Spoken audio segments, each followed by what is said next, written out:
बालेश्वर जिला सिमुलिया ब्लॉक रो विभिन्न विद्यालय रे गुरु दिवस महासमारोह रे पालित हो जायछि। सूचना अनुसार एक विरल गुरु पूजार्चना कुपुरा विद्यालय रे थिबा जणे पुरातन छात्रंक द्वारा करा जायथिबा देखा जायछि। एहा अत्यंत मर्मस्पर्शी और सम्मानजनक पूजार्चना थिला। गुरु दिवस रे निज पुराना शिक्षकों को स्मरण करी गुरु पूजा करिबा एक श्रेष्ठ उदाहरण जेउथिरे शिष्य तांकर गुरु प्रति भक्ति और कृतज्ञता प्रदर्शन करिथांते।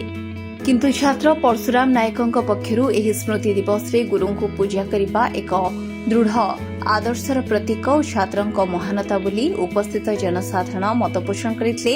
सद्गुरु श्रीजुक्त दिवाकर पाढ़ी जे गुरु भावे तांको शिक्षा देथिले तांको प्रति एही स्मृति और सम्मान तथा गुरु शिष्य परंपरार निबिड़ता एक अनन्य प्रयास थिला। जुगे जुगे गुरुंकर पूजार्चना रही आसुछि।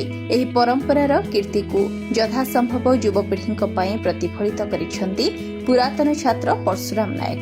तांकर एही महान परंपरा गुरु पूजन को प्रेरणार उत्स बोली समस्ते मत प्रकाश करिसेंती। मो परशुराम नायक, मो घर कुपुरा जामझाड़ी पंचायत सिमुलिया ब्लॉक।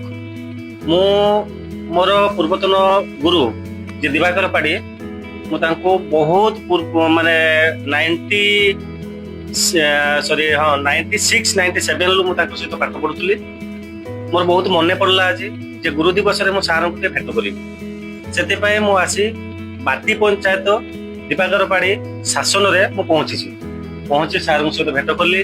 सार सहित किछि भी मु बहुत कठिन रे थिली। मु रुहे बाहर मु सांबादिकता भी करे सेतिबाई मु आसिक सार को केबे भेटी पारि नथिली। आज मोर बहुत मने पड़ला जे कि पूर्वतन गुरुंग कथा जे दिवाकर पाढ़ी बोली जे मते मोर फर्स्ट टीचर थिले। अंक भी पढ़ौतले, विज्ञान भी पढ़ौतले। मते बहुत भी मारंती क्लास को आसंती प्रथमे मते दीपार न पकेइले सारंकर मन शांति हुएनी।